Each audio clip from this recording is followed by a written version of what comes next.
My city is Chicago, noisy, gray, wet from the autumn rains. The streets smell of slush and the bitterness of abandoned dreams. My name is Michael Harris, and I'm 40. The 4 decades I've lived have been like running on the edge of a blade, not sure where that path leads. On the day that everything changed, I woke up in my small apartment in the Northwest, with neon signs outside the window breaking through the impenetrable gray. The world seemed to be coming to an end, the sky was heavy and the wind was blowing leaves on the empty sidewalks. I went outside on my way to the office, but my heart suddenly clenched so hard that I couldn't breathe. Ahead, at the intersection, in front of the traffic light, everything began to spin, cars became blurry spots, the faces of passers-by became unspeakable masks. Everything was silent, as if the world had stopped moving. Then a sharp pain. Sharp as a blade. My heart failed me. I fell on the cold asphalt. I was cold, but there was a flash of bright light in my eyes. Emptiness and light, at the same time. It was like I was disappearing into thin air, transcending my body, transcending time and space. I didn't know where I was, but I felt a presence. In the distance, through the blinding light, a figure appeared calm, serene, with eyes that not only looked, but saw through my soul. It was him, Jesus. Not the one I saw in churches as a child, but alive, coming out of a light that blended pain and love. Michael, the voice sounded like wind and thunder at the same time. You came looking for answers, but you forgot to ask the right questions. I wanted to speak, but the words stuck somewhere between fear and surprise. He took a step toward me, and I felt a warmth that burned and healed at the same time. Tell me what you know about tithing, he said defiantly. Tithe. I gasped. This is 1/10 of the income that a person gives to God, according to the old laws. He smiled, but there was sadness and tenderness in it. That's what most people think. But the true meaning of tithing goes much deeper. It's not about commitment, it's about union. Not about money, but about the heart. He held up his hand, and a spark flashed in it, something alive, pulsing like a small universe. Tithing is a bridge between worlds, an act of trust that opens the door to eternity. It is a symbol not of power, not of law, but of love that liberates. My thoughts swirled like leaves in a storm. I was both shocked and excited. But, what then is to be done? I asked, afraid to disappoint. Live so that your gift is not a forced duty, but a free response of the heart. Learn to give because you understand, not because you are afraid. Then tithing will become a prayer. Time began to pull me back. The light was fading, and the shadows of life were closing in on me again. You'll come back to that later, Michael. Your journey is just beginning. And I opened my eyes. The world seemed the same, but something inside me broke and was born again. When I woke up, the cold Chicago morning air was scratching my skin, and the sound of sirens and car horns seemed like a distant echo from another world. My heart was pounding fast, as if trying to catch up with what I'd lost in the moment between life and death. I was lying on the sidewalk at the intersection of Lake Street, the place where reality and oblivion intersected. People passed by without noticing me, lost in their own concerns, as if I were a ghost. A fire smoldered inside me, not pain, but some strange need to understand, to realize. What was that? A dream? A hallucination? Or something more? Tithe. The word rang in my head, but now it was filled with a different meaning that I couldn't let go of. In the office, I tried to concentrate, but my thoughts slipped away, clinging to the words I'd heard in that world of light. My colleagues talked about numbers, reports, and concerns, but all I could hear was my inner voice whispering, it's not about money. It's about the heart. At lunchtime, I went outside and went to the old church where I had listened to sermons as a child. The gray stones of the building, shaded by the branches of a huge oak, now seemed to me like a gateway to another world, as mysterious and inaccessible as the other world. The interior smelled of wax and ancient pages. The light coming through the stained glass windows was broken into hundreds of colored shards, and each one seemed to symbolize some truth I hadn't yet understood. I went to the altar and sat down, closing my eyes. The figure of Jesus floated before my mind's eye, calm, strong, and soulful. "What does tithing mean to you?" he asked. I tried to answer, but the words were hollow and empty. Suddenly an image rose up in my soul, not tithes as numbers, but as winds that carry seeds, as rivers that flow to unknown depths. It was not an act of obligation, but an act of giving, without reserve. The fear that had held me captive all my life, the fear of not being good enough, the fear of losing control began to fade. At that moment, I realized that if tithing is not just money, if it is the way of the heart, then how much I missed in my life, living by someone else's rules. And I swore to find out the truth, not to be afraid to go after it even in the dark. After going to church, something about Michael changed forever. His heart was broken, not with pain, but with worry. He began to notice details that had previously escaped his attention: shadows on the walls, reflections in the windows, conversations filled with unspoken meaning. He worked for an advertising agency in Southwest Chicago, a place where deception and illusion were a profession, where everyone sold not a product, but a dream. Every day, Michael created images that seemed beautiful but empty.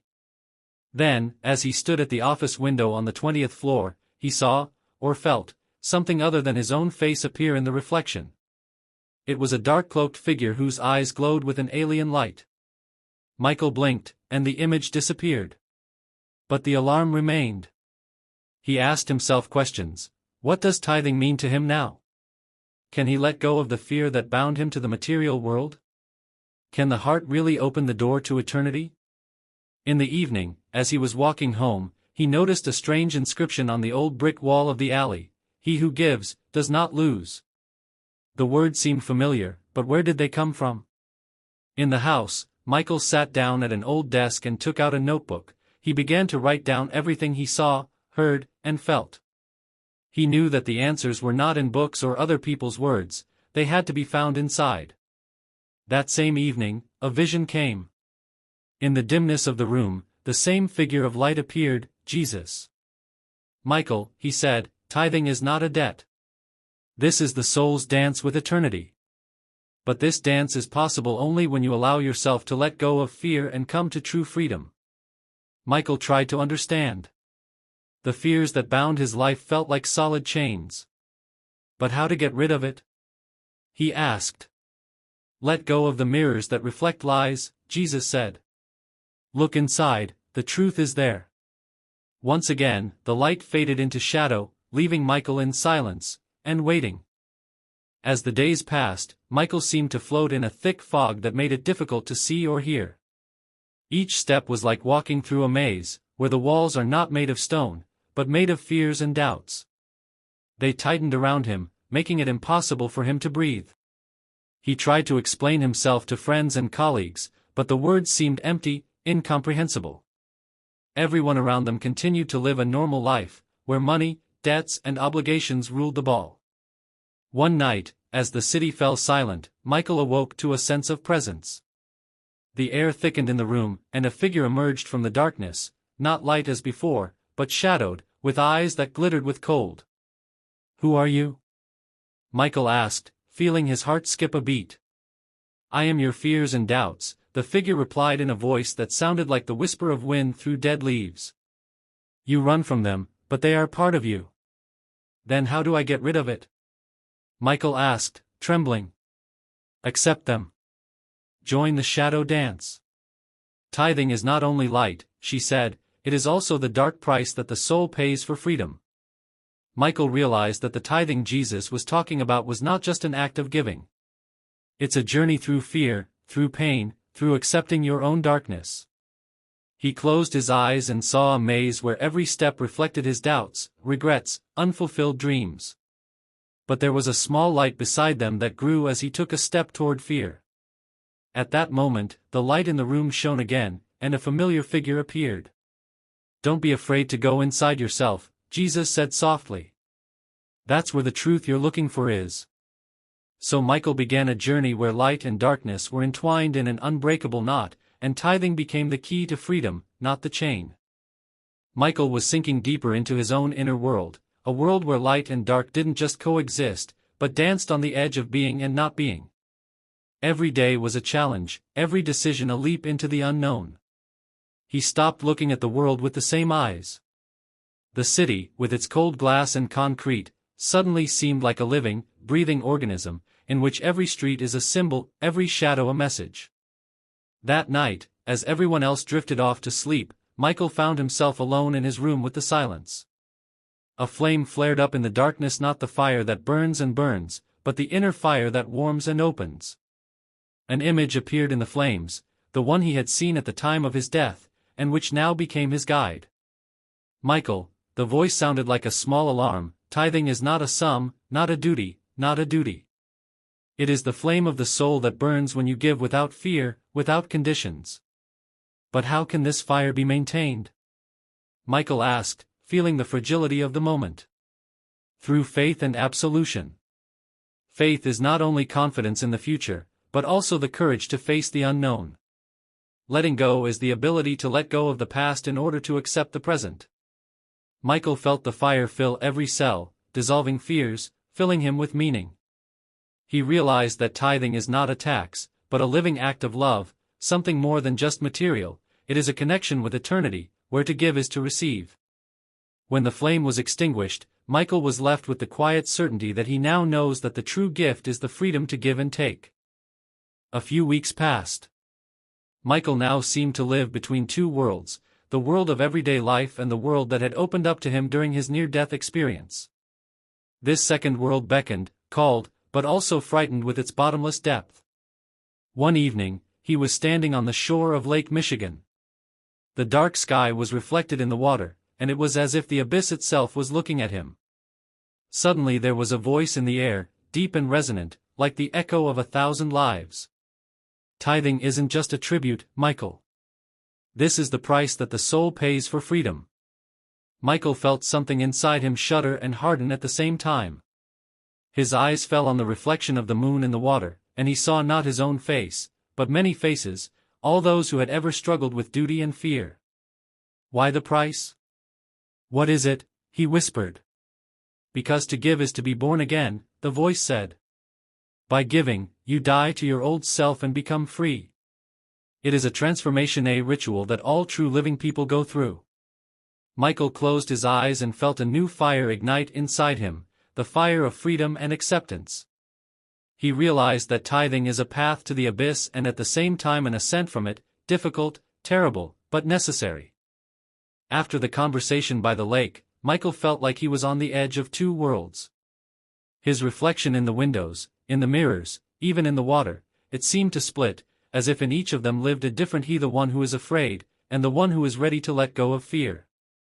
Late one evening, as he was walking home on a deserted lake street, he noticed an antique shop he hadn't known about before. The display case flickered with a dim light, and on it lay an old mirror with a curved frame decorated with mysterious symbols. Unable to resist, Michael stepped inside.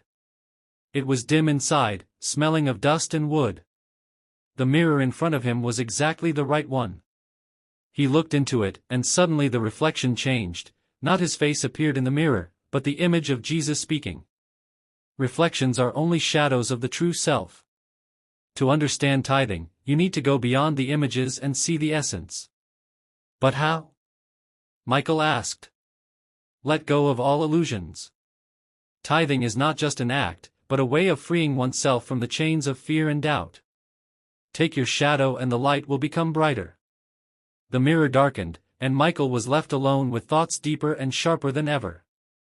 He felt that the moment of choice had come, to remain a prisoner of his fears or to step into the unknown, where tithing would not be a punishment, but a gift. Evening was falling over Chicago like a velvet pall, plunging the city into a mysterious undertone.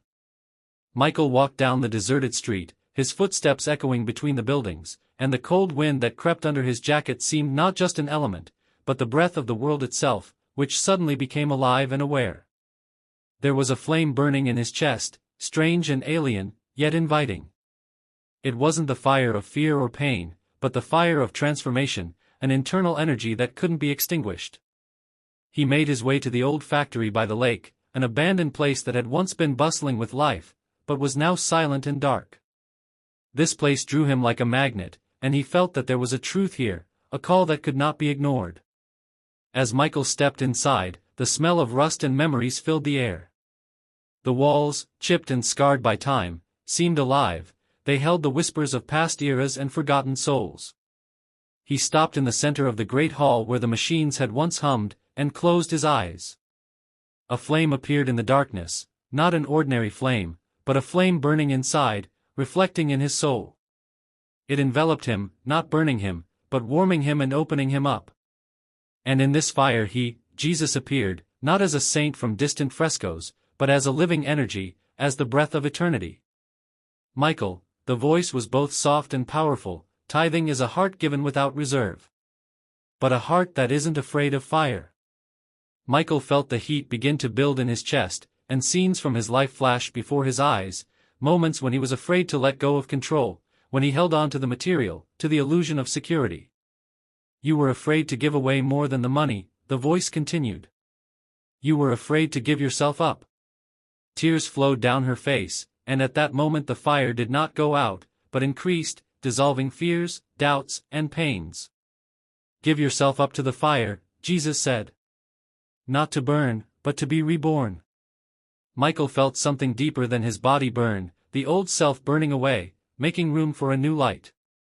The flame inside him grew brighter, and suddenly the space around him was filled with sounds, the soft whisper of the wind, the faint tolling of distant bells, the beating of the earth's heart. He opened his eyes and the world was no longer the same. In every breath, in every movement, he felt the presence of something infinite and real. And in that moment, he realized that tithing is not just an act of giving, it is a path through the inner fire, through liberation and rebirth. Months passed, and Michael became a different person, not in the sense of external changes, but in the depths of his soul. His life seemed to be divided into before and after, and the past no longer held him in chains. One evening, as the city was falling asleep under the flickering streetlights, Michael found himself back on the shores of Lake Michigan. The water was as calm as a mirror, reflecting the night sky, which was studded with stars, billions of stars that beckoned to infinity. He looked into the abyss of reflection and suddenly felt the limits of what he could see vanish. Where before there had been only darkness and cold, there was now a light, not bright, but soft, alive, like the breath of the Eternal himself. Suddenly, the same bright image appeared before him, Jesus, but now not just as a figure from visions, but as a presence that penetrated every particle of the world. You've come, Michael, he said, his voice sounding like wind whispers and bells ringing at the same time. I've learned, Michael said, that tithing isn't about money, or fear, or obligation. This is the path to freedom, to a heart that gives without reserve. Exactly, Jesus smiled. By giving, you accept. By letting go, you gain. You have passed through fire, through the abyss, and now you see the light beyond the light. Michael felt his soul open up, the weight lifted, and instead, the lightness of being. Thank you, he whispered, and the words were more than just gratitude. It was a confession and a new testament. And then the world around them shone differently, not with flashes, but with an inner, quiet light that does not fade. Michael realized that the journey was just beginning, but now he wasn't alone. He carries in his heart the flame of eternity, which no one and nothing can extinguish.